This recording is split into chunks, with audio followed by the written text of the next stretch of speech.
잠깐 제가 국어 시간 좀 가져보려고 하는데요. 국어에서 조건부사라고 하는 개념이 있어요. 조건부사. 조건부사가 여러 가지가 있는데 그 중에서 저는 조건부사의 두 단어를 제가 소개하고 말씀을 들어가려고 합니다. 조건부사는 하나는 오죽했으면 이라는 단어이고요. 또 다른 하나는 어지간하면이라는 단어입니다. 오죽했으면 이라는 단어, 이게 참 우리 어떤 일에 있어서 너무너무 꽉 찬 상태, 네거티브하게 쓸 때 쓰는 건데요. 어두운 면에 쓰는 건데요. 타락했을 때 자주 사용되는 건데요. 이 오죽했으면 그게 안 됐느냐, 이런 얘기 때 사용되는 단어죠. 요즘에 그 청소년들, 특별히 학교에서 이게 급훈을 정할 때 아이들이 정말 공부를 자꾸 안 하려고 하니까 오죽했으면 급훈이 아주 자극스러운, 옛날에는 뭐 정직, 성실 뭐 이런 것들이 급훈으로 나왔는데 요즘은 급훈이 달라졌대잖아요.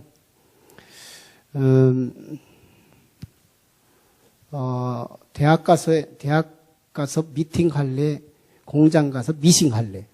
이게 급훈으로 써 있는 거예요. 오죽 공부를 안 하려고 했으면, 오죽했으면 급훈이 아주 너무너무 다른 모습을 보이잖아요. 대학 가서 미팅 할래, 공장 가서 미싱 할래. 네. 요즘은 아이들이 또 너무 이중적 생활 속에 익숙해가지고, 급훈에다가, 이렇게 액자에다가 뭐라고 썼는지 알아요? CCTV 촬영 중.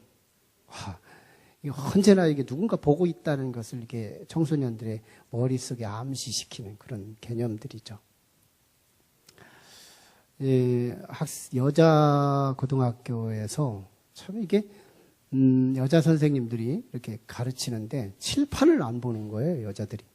아이들이, 청소년들이 칠판을 안 봐가지고 급훈에다가 뭐라고 쓴지 알아요? 칠판은 미래의 남자친구다. 남자친구라고 생각하고 칠판을 보게 하는 거죠. 근데 칠판을 배신하면 남자친구를 안 보는 것이 되니까. 참 현실에 맞는 그런 급훈의 문화라고 보는 건데요. 참 오죽했으면 그런가. 저는 이 오죽했으면 그리고 어지간하면 이 두 조건부사를 통해서 구원론을 한번 조명해 보려고 하는 건데요. 여러분, 하나님은 어떤 분이세요? 하나님에다 수식을 붓는다면 가장 기독교적으로 적합한 수식어는 은총의 하나님. 기독교의 아이콘 자체가 은총이에요. 십자가인 줄 알지만, 부활인 줄 알지만 기독교의 아이콘 자체가 은총입니다. 저는 조직신학을 한 10여 년 넘게 했기 때문에 기독교적인 모든 이게 질문에 대답하는 훈련을 많이 해봤죠. 그래서 기독교의 아이덴티티, 이 기독교의 정체성은 뭐냐 이렇게 묻고 이렇게 대답을 할 때 우리는 은총이에요. 하나님의 은총. 그것도 사람의 은총이 아닌 신의 은총. 이것이 우리 기독교의 알점 핵심입니다. 그 은총이 얼마나 후덕하고 얼마나 풍성한지요. 참 우리 성도들만 태양빛을 주시고 은혜를 주시는 게 아니고 하나님을 적대하고 무신론자들이나 하나님을 믿지 않겠다고 얼음장 놓는 이방인들에 이르기까지 그들에게 햇빛을 주시고 이른 비를 주시고 늦은 비를 주시고 정말 산소를 뿌려주시고 얼마나 일용할 양식을 주시고 입을 옷을 주시고 자기들이 하는 것 같지만 옷을 두고도 못 입는 사람 많아요. 출입할 일이 없으면 못 입는 거잖아요. 그때마다 우리에게 은혜를 주시는데 성역 없이 주시는 풍성하신 하나님. 이게 우리가 믿는 신앙의 주체 하나님이세요. 근데요, 그렇게 풍성하신 하나님인데 어떤 사람은 버려짐을 당하고 어떤 사람을 구원을 받고, 택정함을 입고, 그렇게 풍성하신 하나님인데, 어떤 사람은 버려짐을 받고, 어떤 사람은 택정함을 입고, 도대체 뭐 그런 거예요? 왜 그런 일이 벌어지는 거예요? 그렇게 풍성하신 하나님인데, 여기서 우리는 두 조건부사를 적합하게 붙여줄 것이 있어요. 그 풍성하신 하나님, 그 은총의 하나님 앞에 버림받은 사람들에게 가장 적합한 조건부사는 오죽했으면 구원도 못 받았니? 이거예요. 오죽했으면 하나님의 은혜도 못 누렸니? 오죽했으면 지옥 갔니? 이거예요. 근데요, 우리가 그 하나님 앞에 구원을 받을 때 그 은총이 풍부하고 은혜가 풍성하신 그 하나님 앞에 구원받을 때요, 과연 우리 구원론의 전제 조건이 사법고시 합격 수준이냐 이거예요. 저거 로또 복권 당첨 확률이냐는 거예요. 아니라는 거예요. 은총의 하나님을 성경의 하나님을 보면 어지간하면 구원하시고자 하시는 분이세요. 그도 그럴 것이 하늘 보좌에 있으면서 니들 반 올라오고 나도 반 내려오고 거기서 만나자 이것도 아니잖아요. 아예 우리 동네로 내려오셔서 우리를 만나주신 하나님을 보면 알 수 있잖아요. 어지간하면 구원 받게 하기 위해 눈높이까지 땅으로까지 내려오시되 짐승의 밥그릇까지 수울의 현장까지 내려가시는 예수 그리스도의 사역을 보시라고요. 이게 무슨 메시지예요?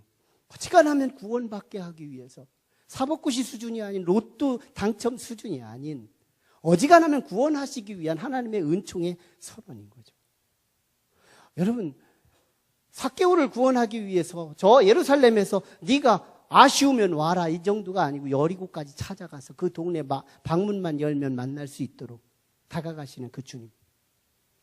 사람을 살인해서 죽어 마땅한 살인자 한편 강도가 죽는 현장에 같이 가서 십자가에 함께 죽어가면서 그의 격려와 지지를 받아가면서 오늘 밤 네가 나와 함께 낙원에 있을 것이라 하는 십자가에 매달린 저 광야에 시리고 추운 그 삭막한 십자가에 매달린 그 사람을 구원하기 위해 함께 십자가에 매달리시는 예수 그리스도를 보시라고요. 그가 무슨 공로가 있어요? 무슨 종기적 활동이 있어요? 사람 죽인 것밖에 없는 그에게 구원하시는 하나님의 그 은총은 어떻게 해서든지 구원시키고자 하는 하나님의 간절한 열망이 그 속에 묻어 있다는 거예요. 성경 전체를 보시라. 하나님의 은총의 눈으로 들여다보면 하나님은 어지간하면 우리를 구원하시고자 애쓰는 하나님의 열망을 보는 거예요. 지난 주일에 나눴던 말씀이 북이스라엘의 망국의 바로 직전 BC 722년도 역으로 30년을 이전 역사에 6명의 왕들이 내리막길로 내려갔습니다. 스가랴, 살룸, 무나헴, 부가히야, 베가, 호세아 이런 6명의 마지막 왕들이 소개됐죠. 그걸 한마디로 말하면 멸망사라고 그래요. 근데 오늘 본문은요, 남쪽 유다 나라의 왕, 11대 왕인 요담이라고 하는 우시아의 아들 요담이라는 왕이 이제 즉위하면서 놀라운 이 번영을 다루고 있는 번영사, 멸망사와 번영사, 이것을 잘 비유하면서 오늘 우리에게 주시는 아주 중요한 메시지를 전하고자 하시는 겁니다. 제 11대 남쪽 유다 왕, 이 요담 왕은 25살에 남쪽 유다 왕이 자리를 올라갔고요. 16년 동안 나라를 다스립니다. 그러는 중에 그의 평가는 두 가지였어요. 하나는 하나님 보시기에 아버지처럼 그의 아버지 우시아가 초기에 하나님 앞에서 정직했거든요. 그런 것처럼 아버지가 정직하니까 아들도 정직하더라. 부모들이 잔소리하는 부모형보다는 한 번의 신앙생활을 하더라도 한 번의 삶의 습관을 보이더라도 보여주는 부모가 훨씬 더 영향을 끼친다는 거예요. 그러니까 어렸을 때 이 우시야 왕 아버지가 얼마나 하나님 앞에 솔직하게 자기가 잘못한 거 있으면 솔직히 잘못했다고 하고 자존심 챙기지 않고 정직과 솔직한 이미지를 이 요담 아들이 보는 앞에서 다 솔직한 이미지를 보인 거예요. 그러니까 그걸 닮았어요, 부전자전으로. 그런 아주 장점이 있습니다. 그런데 그거에 반해서요, 오늘 본문만 해도 이게 두 가지 면을 평가하고 있는 내용인데, 하나는 이 산당을 왕으로서, 리더로서, 민족의 지도자로서, 이 산당이라고 하는 악한 문화, 이걸 좀 제거했어야 되는데, 이걸 제거하지 않으므로요, 이스라엘, 남쪽 유다 백성들이 부패하고요. 역대하 27장에 보면, 이 부패했다고, 2절에 보면 부패했다고 표현할 정도로, 그 정도로, 이 타락하게 만듭니다. 그러니까 더 중요한 건, 열왕기 기자는 그 백성들의 부패가 지도자의 잘못이라고 지적하고 있는 거예요. 그러니까 지금 요담 왕은 양면이 있는 거죠. 장점, 칭찬거리가 하나 있는 거고 책망거리가 하나 있는 거예요. 이걸 상징적으로 점수를 매긴다면 칭찬거리를 50점이라고 치고 책망거리를 반점을 해서 전체 이미지는 뭐예요? 50점짜리 왕이었다, 이런 얘기죠. 근데요, 오늘 본문은 그게 이제 농후하게 짓지는 않는데, 역대하 27장, 제사장적 각도에서 쓴 말씀이고요. 오늘은 선지자적인 각도이기 때문에 군더더기가 없어요, 열왕기 기자는. 근데 이 군더더기가 없기 때문에 전달할 메시지도 약해요. 그래서 우리는 제사장적 각도로 쓴 역대기 기자의 그 정보, 이 정보에 대해서는 역대기 기자한테 이렇게 견눈질을 하면 더 깊이 들여다볼 수 있게 되죠. 역대기 기자를 통해서 보면, 이게 요담 왕이 너무너무 잘 되는 거예요. 전쟁이 일어나도 전쟁에서 이깁니다. 그리고요, 그는 하나님의 성전에 회파된 문을 고쳐서 다시 달아요. 문을 달아요. 북문이라고도 하고요, 윗문이라고도 하고. 오늘 본문에도 나타나는 거죠. 그러니까 신앙적으로 열정이 있었다는 얘기거든요. 또 성벽을 쌓습니다. 성이 높아졌다는 것은 국방이 견고해졌다는 얘기죠. 그래서 성읍이 이렇게 세워지는 거예요. 성읍. 다시 말하면 오늘 세종시 같이 이 주변에 도시들이 일어나더라는 거예요. 경제가 번성했다는 얘기고, 문화가 발달됐다는 얘기고, 경제가 성장했다는 얘기거든요. 진영들이 생겨나고, 변방 지역에 진영들이 생겨나고, 또 망대들이 생겨나고, 건축 사역이 활발하게 일어나는 거예요. 그러니까 요담 왕 때 나름대로 번성한 거예요. 잘 보면 요담을 평가할 때 2점이었죠. 이게 50점짜리 믿음이라면 이 믿음을 우리식으로 쉽게 표현하면 무슨 말이에요? 큰 믿음이 아닌 작은 믿음을 갖고도 번영을 경험한 사람으로 평가할 수 있어요. 작은 믿음으로도 번영할 수 있더라. 우린 그거예요. 다윗처럼 위대한 믿음으로도 번영한 것이 있고요. 여로보암 2세처럼 죄를 실컷 짓고도 번영하는 경우가 있고요. 오늘 본문처럼 어중간해도 번영할 수 있다는 것을 보게 돼요. 참 오늘 이 번영사가 되는데요. 실제로 우리 요담을 한번 더 뜯어봐요. 요담은 장점이 있었지만 또 단점 때문에 백성들이 얼마나 부패하는지요. 역대하 27장 2절에 보면 부패했다고, 백성들이 부패했다고 보는데요.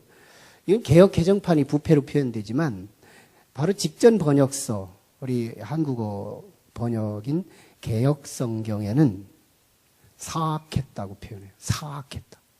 백성들이 제사를 지냈는데, 산당에서 제사를 지냈는데 사악했다는 거예요. 도대체 제사 지내면서 사악하면 얼만큼 사악한 거예요? 우리는 이 사악이라는 표현, 이 부패했다는 이 표현을 통해서 추정해서 들어가 보면 이런 걸 생각해 볼 수 있어요. 하나님을 섬기지 않고 성전 중심의 생활을 안 하는 거죠. 예, 예루살렘 성전에 가서 이 성전이 세워진 뒤부터는 이 산당 제사를 금한 것이 하나님의 법인데 백성들이 예루살렘 성전 중심으로 신앙생활을 해라 명령을 선포했는데도 성전을 찾아오는 사람이 없는 거예요. 그냥 가까운 데에서 산당에서 그냥 제사 지내고 예배드리고 그냥 끝내는 편리주의가 난무했던 거죠. 근데 단순히 편리주의로만 끝낸 제사가 아니었고요. 보통 이렇게 우상숭배하는 들이 산당에서 제사를 드릴 때 타락성은 이런 모습들이 보여져. 바알 신을 숭배하거나 아세라 목신을 숭배하거나 이런 정도만 해도 그냥 안 믿는 자의 전형적인 모습이죠. 근데요, 여기서 한 수 더 뜨는 거예요. 몰렉신을 섬기거나 몰렉신. 자기 신을 자극하기 위해서 아들을 두토막 내요. 자녀를 두토막 내고 이러가면서 태워서 드리는 거예요. 이게 몰렉신이에요. 이 가나안 원족들이 그런 영적인 문화 때문에 그들을 멸문시키라고 멸족시키라고 하나님께서 이 출애굽 2세대들한테 명령했던 메시지 이유가 바로 그 부분이었거든요. 아주 온갖 인류로 할 수 없는 문화를 가지고 보였던 거예요. 그뿐인가요? 신을 흥분시킨다는 이유로 신 앞에서 신전 이 산당에서 막 성적 관계를 통해서 신을 흥분시켜야 신이 응답해 주신다. 잘못된 문화를. 이스라엘 백성이 그 짓을 하고 있다면요. 이거 사악이죠. 이거 정말 부패한 거죠. 그걸 누가 열어놨느냐? 왕이 그랬다는 거예요. 그래서요. 하나님은 이 죄 때문에 회초리를 쓰시는데 그게 바로 아람 왕 르신과 북이스라엘 왕 베가가 연합해가지고 남쪽 유다 나라를 침공해 오는 내용이 오늘 본문에 나오는 거예요. 침공에 들어와요.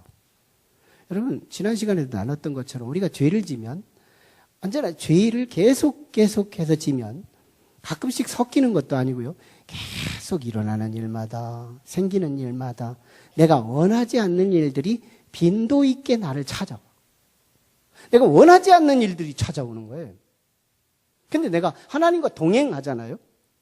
내가 원하는 건 이 정도인데 내가 원하는 건 작은 건데 내가 원했던 것보다 훨씬 더 탁월한 것들이 내게 찾아와요. 상황들이 전개돼요. 은혜로운 거예요. 좋은 일들, 내가 바랬던 것들, 그 이상의 것들이 찾아오는 거예요.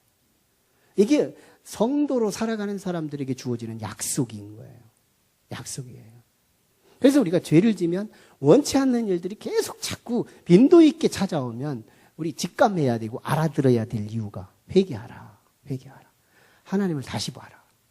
하나님의 음성을 다시 들어라. 회개가 필요해요. 근데 보세요. 누가 전쟁을 원하는 일이에요. 아람 왕 르신과 북이스라엘 베가 왕이 연합해서 쳐들어왔을 때 남쪽 유다가 얼마나 초토화됐겠어요. 얼마나 가족들을 잃어버리고 얼마나 생명들이 무참히 무너졌겠어요. 그런 일들을 통해서 아마 요담 왕은 참 가슴앓이를 하고 하나님을 찾았겠죠.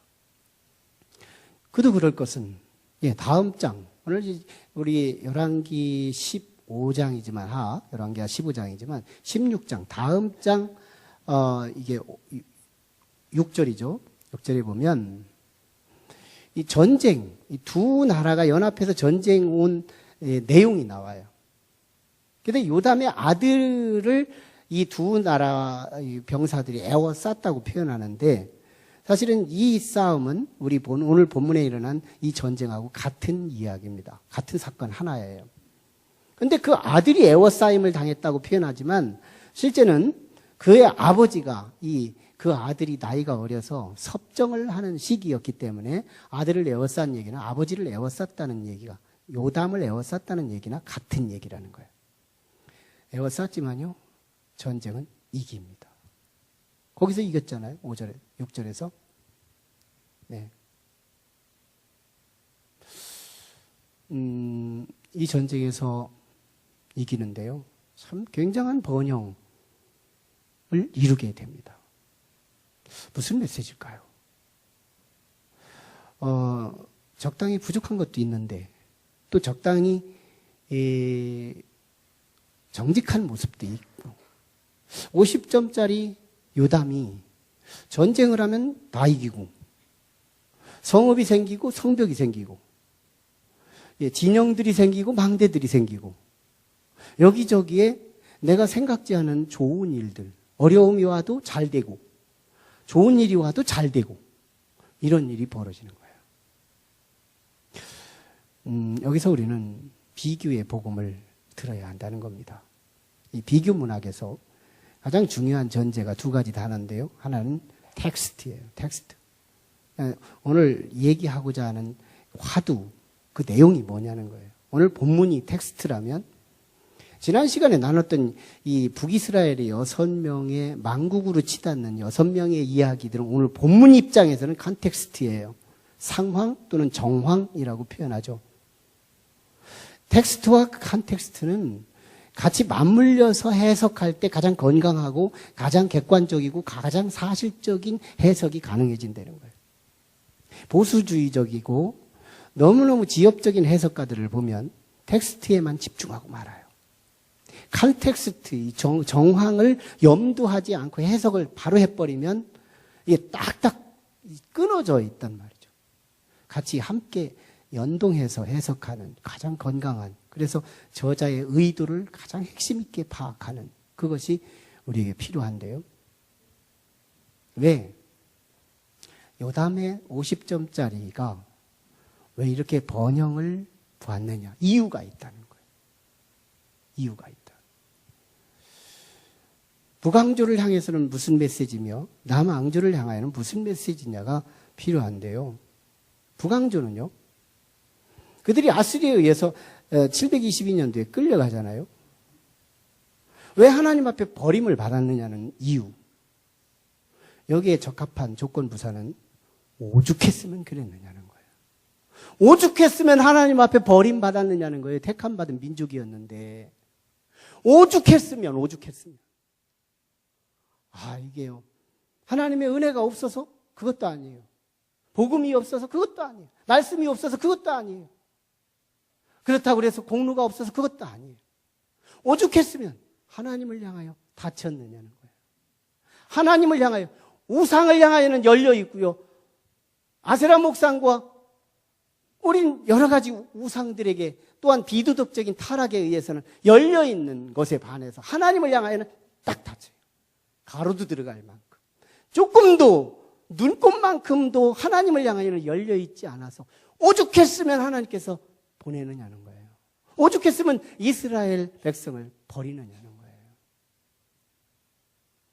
이 메시지를 알아들어야 된다는 거예요. 또 남쪽 유다의 요담 입장에서 우리가 한번 말씀을 들으면 무슨 말일까요? 거기에 요담의 다윗같이 성군, 모세같이 위대한 지도자, 여호수아같이 흠이 없는 지도자, 요셉같이 정말 모든 어려움과 극복하고 나아가는 불굴의 용사, 이런 사람들을 바로 북이스라엘의 멸망사 옆에 이웃해서 본문을 주지 않고 반점짜리, 50점짜리 흠이 그냥 남아있고 온 백성들을 부패하게 만드는 이 당사자, 이 요담을 바로 이웃에게 두면서 뭘 말하고 싶은 거예요? 북이스라엘아, 얘처럼 어지간만 해도 이런 은혜가 있는 거야. 얘처럼 어지간만 해도, 하나님을 향하여 어지간만 해도 이런 은혜가 오는 건데 너희들이 오죽했으면 너희들 버림받았니? 이 버림받은 당위성이 너무 선명해지고요. 이 적당한 신앙을 가졌는데도, 그런데도 여기에 은혜를 부어주시는 것은 하나님 앞에서는요, 우리가 어지간만 해도 은혜가 임한다는 거예요. 우리는 신앙의 완벽주의를 추구하는 게 아니에요. 잘 보세요. 우리는 이미 지옥에 간 분들이 있어요. 믿음으로 봅니다. 그리고 이미 천국에 간 분들이 계세요. 여러분, 이미 지옥에 갔다 그래서 그들이 복음을 못 들었을까요? 이순신 장군 때 말고 어쨌거나 그들이 정말 이 땅에 우리와 같은 시대에 살면서 이미 가신 분들이 지옥에 갔다면 그들이 복음이 없었을까요? 그들의 착함이 없었을까요? 이웃에 대한 봉사가 없었기 때문일까요? 그렇다고 해서 우리 천국에 간 사람들은 과연 공로가 위대해서일까요? 천국에 간 사람들은 하나님 앞에 복음을 많이 전도했기 때문일까요? 우리처럼 어쩌면 주일날만 와서 예배드리는, 내가 양심적으로 봐도 나는 좀 부족하다, 이걸 인정하던 사람들도 천국에 갔을걸요. 나처럼 사역도 안 하는데 그러면서 늘 주님 앞에 빚진 마음을 가지고 있는 그 사람들도 천국에 있을걸요. 여러분, 오죽했으면 버림받고 지옥에 갔느냐는 거예요.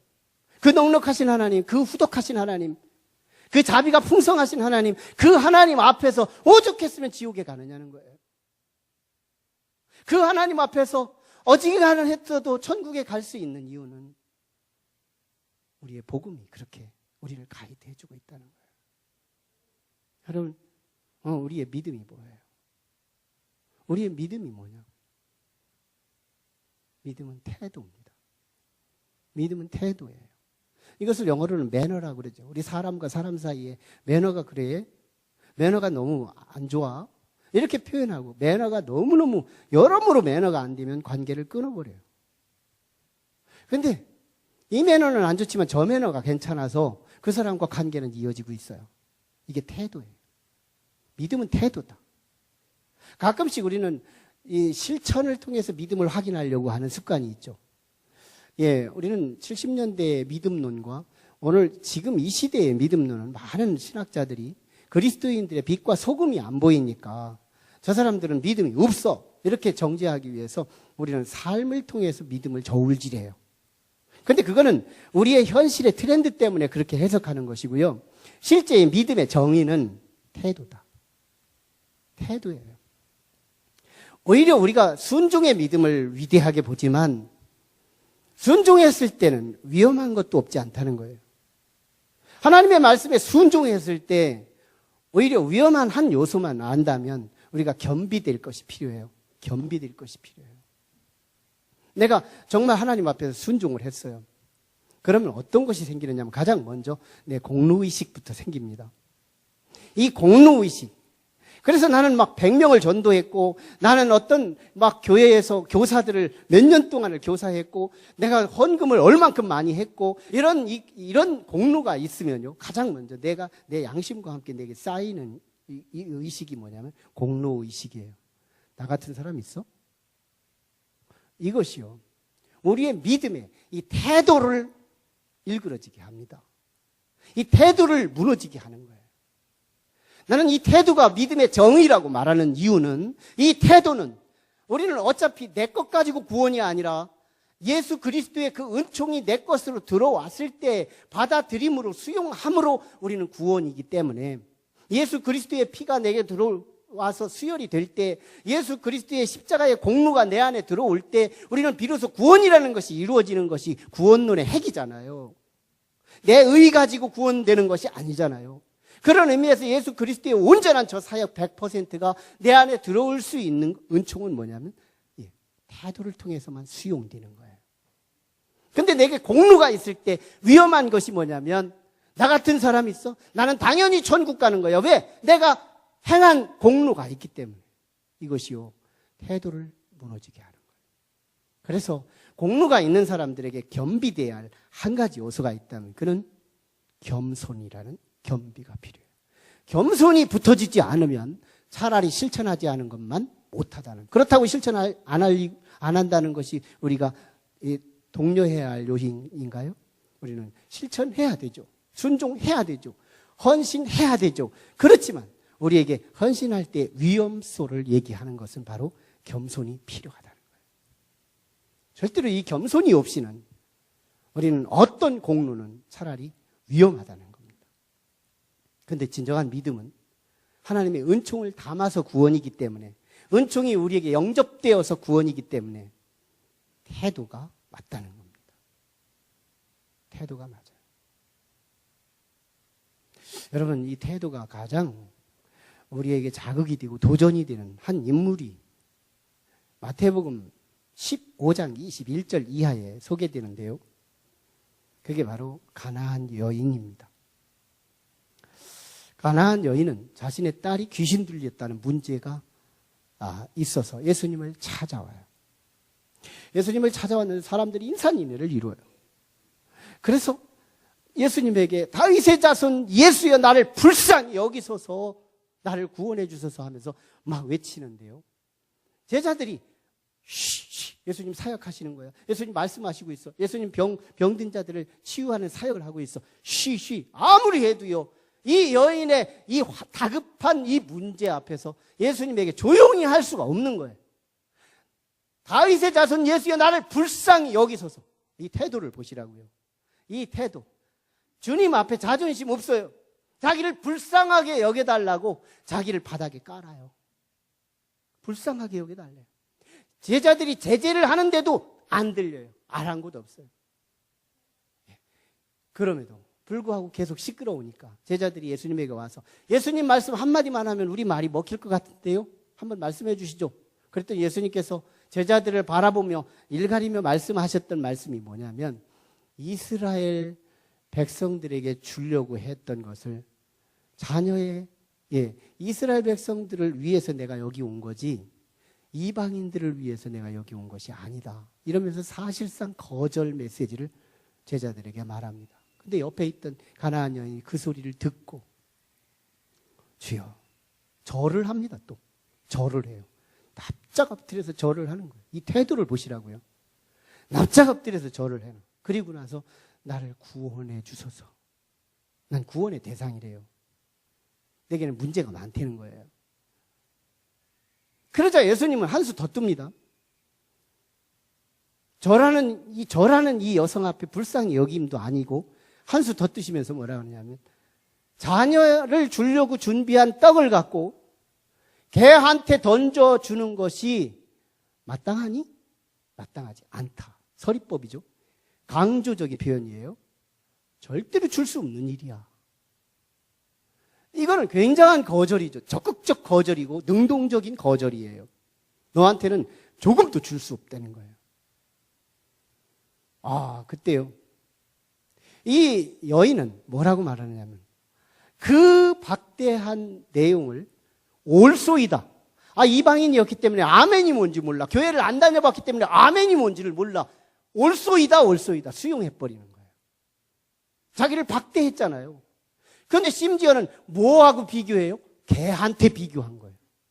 요즘에 애완 때문에 이 개는 함부로 말하면 안 되는 걸 뻔히 알면서도 내가 불갑을 또 개를 얘기해야 되는데요. 개는 내 곁에 두면 나의 즐거움은 있지만 이놈 개하고 나하고 비교하면 기분 나쁜 거예요. 개는 없으면 안 되는 존재지만 이 개하고 나하고 동지를 이루면 내가 욕이 되는 거예요. 수치가 되고 부끄러움이 되고 창피가 되는 거예요. 이거 한 운동장에서 한 할머니가 이렇게 있다가 한 젊은이가 강아지를 끌고 온 거예요. 그래가지고 이 강아지를 뒤에다 두고 앞에서 끌고 가니까 저 개보다도 더한 놈이 더 했네. 이러고 할머니가 말하는 소리를 살짝 귀로 들린 거예요. 그래가지고 개하고 같이 갔네. 저 개 같은 놈 봐. 이러고 할머니가 얘기하는 거지. 그래가지고 개 뒤를 따라갔어. 그랬더니 개보다도 못한 놈 봤네. 아무튼 개하고 상관해서 나를 비유하면 그거 기분 되게 나쁜 거잖아요. 이 기분 나쁜 거예요. 개하고 같이 사는 건 즐겁지만 개하고 내 인격하고 유비시키면 기분 나쁜 거예요. 이 가나안 여인 보시라고요. 개보다도 더 못한 존재로 취급됐잖아요. 근데 태도를 보세요. 옳다는 거잖아요. 옳다고 수용하잖아요. 아니에요. 최소한 난 개는 아니거든요. 이럴 수 있잖아요. 우리는 이미 가나안 여인의 정보를 알기 때문에 나도 그 정도 된다면 나도 그렇게 할 수 있다고? 아니에요. 상황을 달리해서 이 비슷한 정황으로 우리에게 다가오시는 주님이 이렇게 박대한다면 우리 다 시험 받고 말걸. 교회 안 다녀? 이러고 말걸. 근데 이 가나안 여인 보세요. 수용해줘. 개들도 주인의 상에서 떨어지는 부스러기를 먹습니다. 이 말이 무슨 메시지예요? 나 온전한 떡덩이 잘라서 달라고 말하지 않아요. 주님께서 이스라엘 백성들에게 주다가 남은 떡덩이 중에서 부스러기 콩고물이라도 있으면 나 그 콩고물이라도 먹기 원하니 이 부스러기라도 좀 내게 주세요. 이 태도 보세요. 최소한의 마지노선이라도 부스럭이라도 주워 먹고 싶은 이 태도. 시험 안 들어요. 이 태도. 여기에 주님은 감동 없는 거예요. 여기에 이 시험에 이 여인은 합격된 거예요. 네 믿음이 너를 구원했다. 그 시로 그 딸이 질병이 치유됐다는 거예요. 여러분 믿음은 태도예요. 우리는 안 믿는 사람들의 죄는요, 고작 해봤자 윤리적 죄악밖에 안 돼요. 남들한테 욕하는 거, 남들한테 도적질하는 거, 이 정도뿐이에요. 우리 교회 안에서 죄를 짓는 건요, 천국과 지옥의 사건이 예배에서 같이 일어납니다. 여기서 죄를 짓는 건요, 세상에서 죄를 짓는 거하고 게임도 안 되게 무서운 죄를 짓는 거예요. 위험한 자리에 와 있어요. 그렇다고 여기를 벗어날 수도 없어요. 왜? 천국은 여기 와야 가니까. 여기는 굉장히 위험한 자리이면서 굉장히 행운의 자리예요. 이 양단의 사건이 교회 안에서 일어납니다. 여기서는요, 세상에서는 사람과 사람 사이의 범죄만 일어나요. 근데 교회에서는요, 수직적 범죄가 일어나요. 하나님의 말씀을 듣다가 예배를 드리다가 그 중간중간에 내게 찾아오는 메시지, 하나님의 음성만 내 말을 듣는 게 아니라 사단의 레마가 들려오면서요, 저건 아니지, 저건 틀린 거야. 저런 소리 들으려면 내가 눈을 깔아야지. 내 눈을 내리고요, 내가 정말 외면하고요, 사람들 등어리에 대한 얼굴을 묻고요, 우리의 태도가요, 사람한테 하는 것 같지만 나도 모르는 사이에 무의식적으로 하나님을 향하여 나의 태도가 얼마나 불량한지 몰라요. 예배 때 이런 일이 벌어집니다. 그런데 한편으로는요, 어떤 때나 어떤 분에게는 말 한마디 한마디가 은혜가 되는 거예요. 아멘이다. 아멘이다. 그게 하나님의 얘기라면 아멘이다. 그게 주님의 말씀이라면 난 아멘이다. 이 태도가요, 시종여일하게 얼마나 공손한지요. 너무 공손한 거예요. 여러분, 오늘 우리 태도 하나만, 여기에 무슨 공로가 있어요? 여기에 무슨 행적이 있어요? 여기에 무슨 수고가 있어요? 아무것도 없어요. 태도. 이 태도 하나만 예배를 통해 온전히 보인다면, 그래서 내 눈동자에 수정하고, 내 양심을 수정하고, 내 얼굴을 수정하고, 내 태도를 수정하고, 내 입술을 수정하며, 이 태도 하나만 변화될 수 있다면, 정직한 이 태도 하나가 이 요담이라는 왕을 성읍을 생기게 하고, 성벽이 생기게 하고, 진영들이 생기게 하고, 망대가 생기게 하고, 성전문이 새로워지고, 이뤄가면서 번영을 이룰 수 있었던 것처럼 오늘 우리는 새로운 이 태도가 우리의 삶을 새롭게 할 줄로 믿습니다. 여러분, 열린 모임 선포주일이에요. 하나님은 우리를 향해서 너 몇 명 전도했느냐, 결과를 묻지 않습니다. 태도가 믿음이라면 사역도 태도입니다. 태도로부터 시작된다는 거예요. 인격의 태도를 바르게 해서 구원이 시작되고요, 사역을 태도로서 축복록의 이름이 기록되는 일인데요, 우리는 전도를 몇 명 했느냐보다 나 교회 앞에 순종하는 것이 하나님께 순종하는 거라고 믿고, 이거 죄 짓는 거 아니죠? 이거 영혼을 구원하자고 말하는 것은 분명히 죄는 아니죠.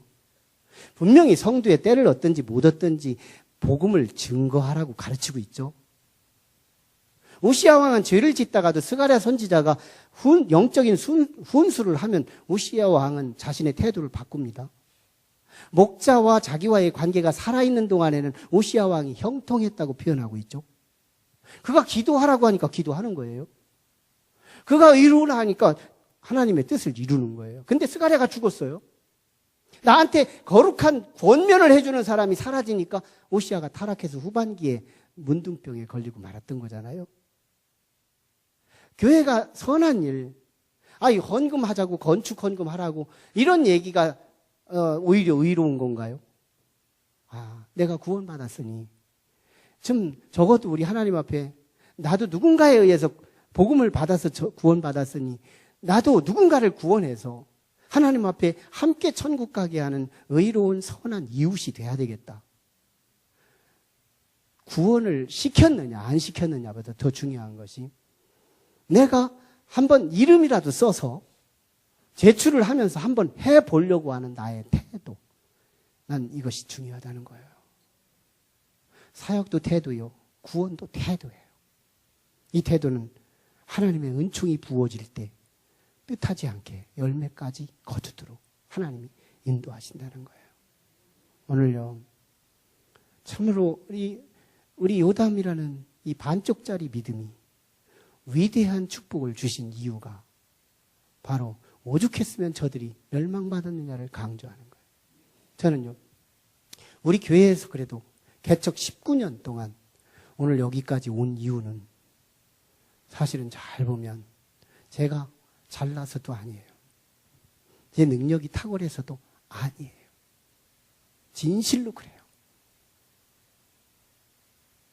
저는 한편으로 보면 이 상대성인데요. 이 동네에 이동훈 목사가 없기 때문이에요. 이 동네에 옥하는 목사님 같은 이 없기 때문이에요. 그래서 교회가 성장한 거예요. 보세요. 정말 다윗 같은 사람이 없기 때문에 요담 같은 사람에게 하나님께서 지금 기름 부어 축복해 주고 있다는 거. 그래서 이 요담 같은 사람에게 축복해 줘서 북이스라엘의 만국을 부끄럽게 가장 첨예하게 부끄럽게 만들어주시는 이 비교의 신학. 나는요, 어지간해도 은혜는 떨어지지 않는다. 오죽하면 은혜 없이 사느냐는 거예요. 어지간만하게 주님 찾고 어지간만하게 주님께 순종하며 우리의 태도로만 수정한다면 하나님의 은혜는 돌아오는 한 주간 동안에 여러 면에서 접촉할걸요. 여러 면에서 주님의 움직임이 보일걸요. 태도다, 태도. 기도하겠습니다. 이 시간 같이 기도하시죠. 우리 찬양팀 나와주시고 우리 기도하고, 하나님, 오늘 우리는 믿음이 태도인 것을 배웠습니다. 하나님, 요담왕은 온전하지도 못했지만 만국의 민족, 만국으로 치닫고 있는 그 민족을 향해서 이것만큼만 해서도 이렇게 번영했다고 가르치면서 그들이 오죽 못났으면, 오죽 하나님을 향하여 인색했으면, 하나님의 은혜에 대해서 차단되었으면 그들을 멸망시켰느냐고 오늘 강하게 메시지를 주고 있는 말씀. 하나님, 내게 그 어지간한 것도 없다면 이거 우리 책임져야 되지 않아요? 하나님, 내 태도만이라도 수정하게 도와주세요. 하나님이라면 내가 가슴이 벌렁이게 하시고, 예수님이라고만 해도 내 가슴이 흥분되게 하시고, 하나님을 향한 태도가, 불량한 태도가 참으로 순종한 태도로 바뀌어질 수 있도록 도와주시옵소서. 내가 전도의 열매를, 숫자를 헤아리기 이전에 전도는 해봐야지 하는 나의 태도, 이것이 오늘 우리 주님이 나에게 요구하시는 메시지임을 알고 태도 수정을 하게 하여 주시옵소서. 말씀 붙들고 기도합니다.